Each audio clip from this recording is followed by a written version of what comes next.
আপনারা জানেন আজকে 9 দিন যাবৎ চলছে যে একটি হত্যাকাণ্ড হয়েছে। আমার ভাই শহীদ আনোয়ার আহমেদকে তারা নির্মমভাবে হত্যা করেছে।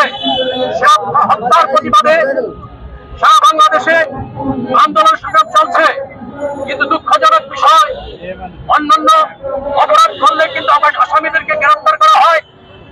এই যে নির্মম নিষ্ঠুরভাবে আমার ভাইকে হত্যা করা হলো, আজ পর্যন্ত একজন আসামিকে গ্রেফতার করা হয় নাই। সংগ্রামী বন্ধুরা আমার, আপনারা দেখেছেন অর্থবিরোধী আন্দোলন করে, অর্থবিরোধী যখন আন্দোলন হয় তখন কিন্তু অল্প লোক ছিল, কিন্তু আস্তে আস্তে যখন সরকার কিন্তু তখন বুঝতে পারেনি যে এই তো এত বড় একটি আন্দোলন হয়ে এখান থেকে বাংলাদেশ থেকে সরকারকে বিদায় নিতে হবে।